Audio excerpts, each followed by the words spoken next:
അയ്യോ അച്ഛൻ അല്ല മോൻ. അച്ഛൻ താമസിച്ചെന്ത്? ചന്ത ഭയങ്കര തിരക്കായിരുന്നു. പറഞ്ഞു വിട്ട സാധനം മേടിച്ചുകൊണ്ട് വന്നോ?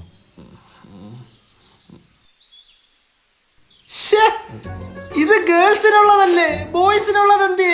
19 കൊല്ലമായിട്ട് ജീവിക്കുന്നില്ലേ? ഇതുവരെ മനസ്സിലായില്ലേ? അത് നിങ്ങളെ മോനായി ജനിച്ച എന്നെ പറഞ്ഞാ മതി. ഏത് സമയത്ത് ഈ കിൻഡർ ജോയിൽ ഇത്രയും വ്യത്യസ്തത ഉണ്ടെന്ന് ഞാൻ അറിഞ്ഞില്ല. കിൻഡർ ജോയിയാ?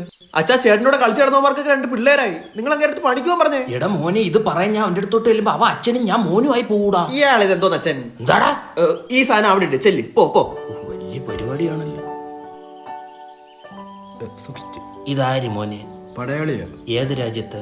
വെറുതെ. നീ വെറുതെയാന്ന് എനിക്കറിയാം. ചേട്ടാ, സമയം കളയും ലോകത്ത് എന്തോരം ജോലികളുണ്ട്. അതിലേതെങ്കിലും ഒന്ന് ചെയ്തുകൂടെ? നിനക്ക് തോന്നുന്നുണ്ടോ ഞാൻ ഇവിടെ വെറുതെ ഇരിക്കുകയെന്ന്? അല്ല ചേട്ടാ, എന്ത് ഇവിടെ ചെയ്യുന്നത്? എടാ, രാവിലെ 10 മണിക്ക് എണീച്ച് കുളിച്ച് റെഡിയായി ഞാൻ ബ്രേക്ക്ഫാസ്റ്റ് കഴിക്കും. 1 മണിയാകുമ്പോൾ അമ്മ ചോറുണ്ടായി കഴിഞ്ഞാൽ 1 ചാമ്പ ഞാൻ ചോറ് കഴിക്കും. നിങ്ങൾ കഴിക്കൂ?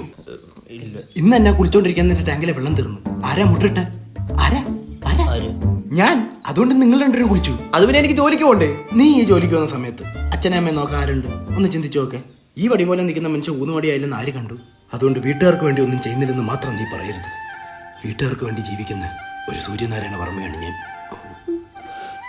ഓനൊരച്ചപ്പൂടെടുത്ത് വിരലിട്ട് വായിലിട്ടിരി. അച്ഛാ, എന്റെ പടയാളി തന്നില്ലെങ്കിൽ ഞാൻ കൊല്ലാളിയാണ്. കൊടറാവാളിയത്